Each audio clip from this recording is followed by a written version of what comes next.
Good morning students. Swami Vivekanand महाविद्यालय प्रीतमपुर की online virtual class में आप सभी डेली सेकंड सेमेस्टर के स्टूडेंट का स्वागत है। देखिए स्टूडेंट्स, से पहले वाली क्लास में आपने जाना था वुड के घोषणा पत्र के बारे में, और आज हम बात करेंगे भारतीय शिक्षा आयोग, जिसे हंटर आयोग के नाम से जाना जाता है। ये 1883 में आया था।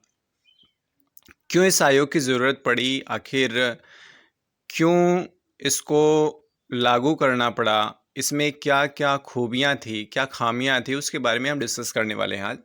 देखिए, भारतीय शिक्षा आयोग या हंटर आयोग जो था वो 1882-83 में हुआ क्या कि जब सन 1854 में उनका घोषणा पत्र आया, तो इसके बाद बहुत सी मतलब कि इस क्षेत्र में, मतलब शिक्षा के क्षेत्र में बहुत से परिवर्तन हुए।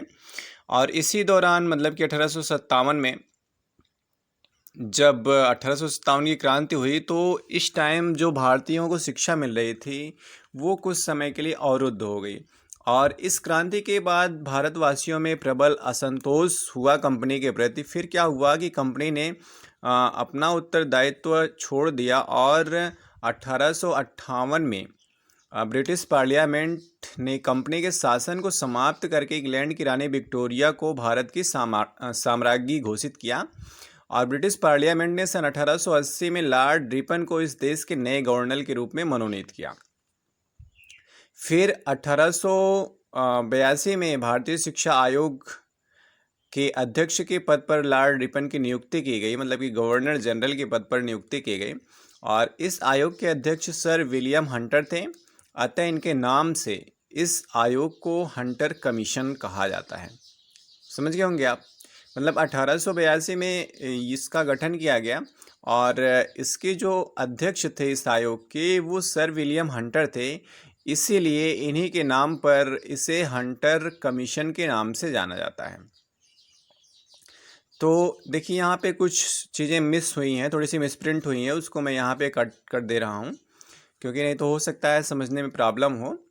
तो आपको देखो, इससे पहले बताया गया था ना, वुड का घोषणा पत्र 1854 में आया था। 1857 में भारत की क्रांति हुई थी, और क्रांति होने के बाद क्या हुआ कि एक अस्थिरता आ गई। जो शिक्षा, भारतीय शिक्षा चल रही थी, उसमें अस्थिरता आ गई और लोगों में असंतोष हुआ। फिर ब्रिटिश पार्लियामेंट के जो महारानी थी उनको यहाँ का साम्राज्ञी घोषित किया गया, और फिर हंटर कमीशन बनाया गया।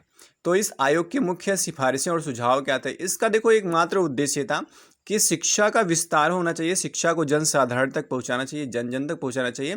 आदिवासी और पिछड़ी जातियों में प्राथमिक शिक्षा के लिए ठोस कदम उठाने चाहिए, मतलब कि उनको प्राथमिक शिक्षा जरूर उपलब्ध कराई जाए।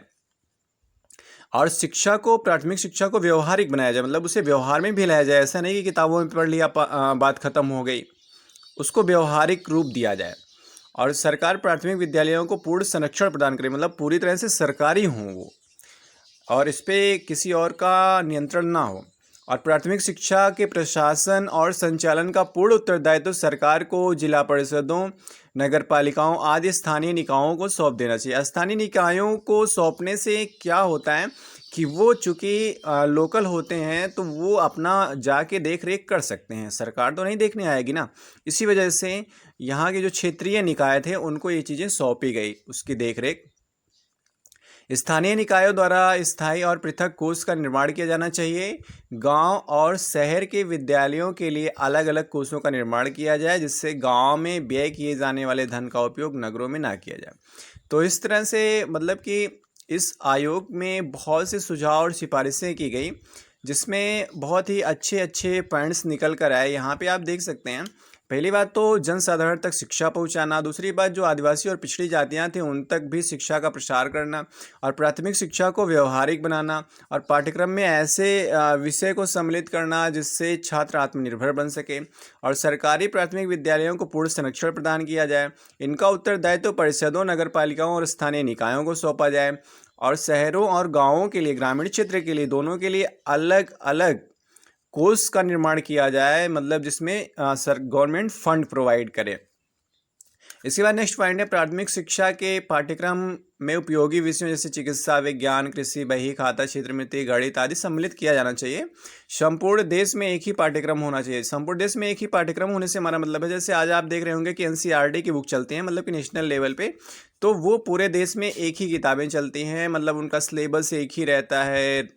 राइटर भले अलग अलग हो सकते हैं लेकिन सिलेबस तो एक ही रहेगा, मतलब उस पाठ्यक्रम में जो विषय वस्तु होता है सब सेम ही रहता है। तो ऐसी ही चीज़ें यहाँ भी, मतलब उस टाइम भी विचार रखा गया है कि ऐसी ही चीज़ें लागू की जाएं और उसे स्थानीय आवश्यकताओं को ध्यान में रखकर निर्धारित किया जाना चाहिए। Okay, thank you. आज की क्लास के लिए इतना ही, फिर नेक्स्ट क्लास में आपसे मिलेंगे। तब तक के लिए आप पढ़ते रहिए।